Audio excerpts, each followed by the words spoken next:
আসসালামু আলাইকুম। সম্মানিত দর্শকবৃন্দ, আশা করি সবাই অনেক ভালো এবং সুন্দর আছেন। বন্ধুরা, আজকে আমি আপনাদের পরিচিত কণ্ঠস্বর উপস্থিত হয়েছি আপনাদের সামনে নতুন একটি ভিডিও নিয়ে। আই হোপ যে অন্যান্য ভিডিওর মতো এই ভিডিওটি আপনাদের কাছে অবশ্যই অনেক বেশি তাৎপর্যপূর্ণ, গুরুত্বপূর্ণ এবং প্রয়োজনীয় হবে। কেননা এই ভিডিওটি সম্পর্কে আমি এমন কিছু তথ্য, এমন কিছু উপাত্ত আপনাদের সাথে উপস্থাপন করব যেটা আপনাদের জীবনে তো বটেই, বোধ করি সবার জীবনেই অনেক বেশি কার্যকর ভূমিকা পালন করবে।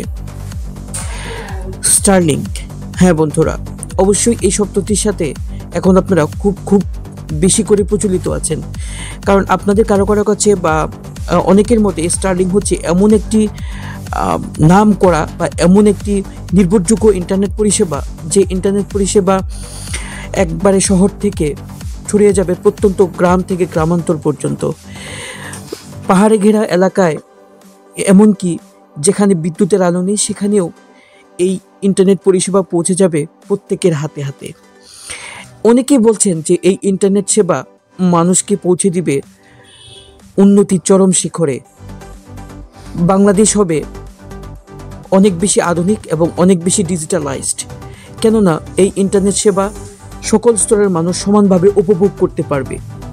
কিন্তু বন্ধুরা, আপনি জানেন কি, এই স্টারলিংক অর্থাৎ এই স্টারলিংক নামের যে ইন্টারনেট পরিষেবার কথা আপনারা অনেকেই বলছেন, এই স্টারলিংক ইন্টারনেট সেবা পাওয়ার আশায় আপনারা যারা স্বপ্নের দিন গুনছেন বা স্বপ্ন বুনছেন, তাদের জন্য একটা বড় ধরনের দুঃসংবাদ আছে।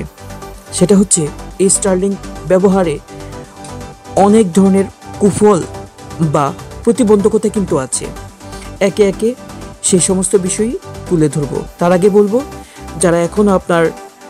আপনারা যারা এখনও আমার এই ভিডিওটিকে লাইক কিংবা কমেন্টস করেন নাই, তারা জলদি আমার চ্যানেলটিকে সাবস্ক্রাইব করুন এবং আমার ভিডিওটি দেখা মাত্রই সেখানে একটি লাইক অথবা কমেন্টস দিয়ে আমাকে উৎসাহিত এবং অনুপ্রাণিত করুন।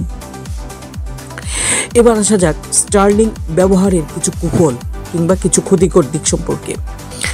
প্রথমত, এই স্টারলিংক ব্যবহার করতে খুব বেশি অর্থ গুনতে হবে আপনাকে। সেটার সর্বোচ্চ পরিমাণ 50,000 থেকে শুরু করে সর্বনিম্ন 15,000 টাকা পর্যন্ত সেটা লাগতে পারে একটি বাসা বাড়ির জন্য। যাদের আয় প্রতি মাসে 1,000 টাকা, যারা 1,000 টাকা বা 500 টাকার ইন্টারনেট ব্যবহার করেন, তারা এটা কখনোই ভাববেন না যে আপনি এই স্টারলিংকে খুব সহজেই ব্যবহার করতে পারবেন বা খুব সুন্দর করে ব্যবহার করতে পারবেন।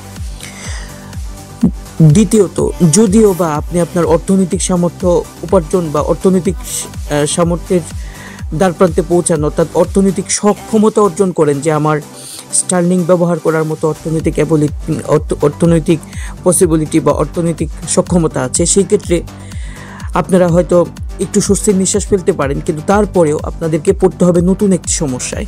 সেটা হচ্ছে এই স্টারলিংক ব্যবহার করতে, বিশেষ করে বাসা বাড়িতে কিংবা যে কোনো জায়গায় ব্যবহার করতে, এক ধরনের এন্টিনা ব্যবহার করতে হয়। এই এন্টিনাটি এমন এক জায়গায় রাখতে হয় যেখানে তার উপরে আর কোনো ধরনের ছায়া কিংবা অন্যান্য কোনো প্রতিবন্ধকতাযুক্ত কোনো দালান বা কোনো পর্দা বা কোনো কিছু নেই, অর্থাৎ পরিষ্কার আকাশ দেখা যায় এরকম জায়গায় ওই স্টারলিংকের এন্টিনাটাকে স্থাপন করতে হয়। আমার প্রশ্ন হচ্ছে, ঢাকা শহরে যেখানে ব্যাঙের ছাতার মতো অসংখ্য দালান কোঠা দিয়ে ঘেরা, সেখানে এরকম উন্মুক্ত আকাশ কোথায় পাওয়া যাবে স্টারলিংক ব্যবহার করার মতো? তৃতীয়ত, স্টারলিংক ব্যবহার করার আরেকটি কুফল হচ্ছে, এই স্টারলিংক কিন্তু অবশ্যই আপনার আকাশ যদি মেঘলা থাকে তাহলে অবশ্যই আপনার ইন্টারনেট স্পিড কিন্তু ওঠানামা করবে। চতুর্থত, এই স্টারলিংক আপনি যদি ব্যবহার করতে চান, সেখানে একসাথে যদি অনেক ব্যবহারকারী থাকেন, বিশেষ করে আমরা যখন দেখি যে একটা রাউটারে যখন নির্দিষ্ট সীমার বাইরেও যখন কেউ ইন্টারনেট ইউজ করতে চান, সেক্ষেত্রে কিন্তু অন্যান্য ব্যবহারকারীরা বেশ অস্বস্তির সম্মুখীন হন, কেননা সেই সময় ইন্টারনেট ব্যবহারের গতি কিন্তু কমে যায়, ডাটার গতি কিন্তু কমে যায়। বন্ধুরা, এমনটি কিন্তু স্টারলিংকের ব্যবহারকারীদের ক্ষেত্রেও হবে। একসাথে যখন অনেকেই ইন্টারনেট ব্যবহার করতে বসবেন, তখন কিন্তু আপনাদের গতিটাও কিন্তু কমে যেতে পারে। তথ্যসূত্র কিন্তু সেরকমটাই বলে। উত্তর আমেরিকাতে জরিপ চালিয়ে দেখা গেছে যে উত্তর আমেরিকার অনেক গ্রাহক এই স্টারলিংক পরিষেবাটাকে খুব একটা আনন্দের সাথে গ্রহণ করেননি এবং এই স্টারলিংকের ইন্টারনেট প্রাপ্তি নিয়ে তারা বেশ আপত্তি প্রকাশ করেছেন। সবচেয়ে বড় কথা হচ্ছে আমাদের বাংলাদেশে এই ইন্টারনেট পরিষেবা সবার কাছে পৌঁছবে না। এখন পর্যন্ত আমাদের গবেষণা এবং আমাদের ধারণা সেটাই প্রমাণ করে। হ্যাঁ, অদূর ভবিষ্যতে যদি বাংলাদেশ সরকার এই ইন্টারনেট ব্যবহারকারীদের উপরে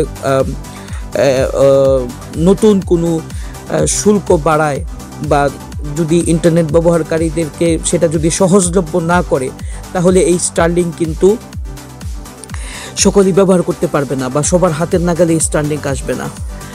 তো চাইবো যেহেতু স্টারলিংক একটা বিশুদ্ধ পরিষেবা এবং উন্নত মানের পরিষেবা, ইন্টারনেট পরিষেবা হিসেবে আমাদের বাংলাদেশে আবির্ভূত হয়েছে, অতএব বাংলাদেশ সরকারের প্রতি আমাদের একটা অনুরোধ থাকবে বা একটা আবেদন থাকবে, এই স্টারলিংক এর ব্যবহার সবার কাছে যাতে সহজলভ্য করে দেওয়া হয় এবং এই স্টারলিংকের যন্ত্রপাতি যাতে উন্নত মানের এবং সকল প্রকার প্রতিবন্ধকতা মুক্ত বা প্রতিবন্ধকতাহীন করে যাতে তাদেরকে প্রদান করা হয়, এই প্রত্যাশা এবং এই আমন্ত্রণ জানিয়ে এখনকার মতো রাখছি আপনাদের পরিচিত কণ্ঠস্বর খুরশিদ। সবাই ভালো থাকবেন।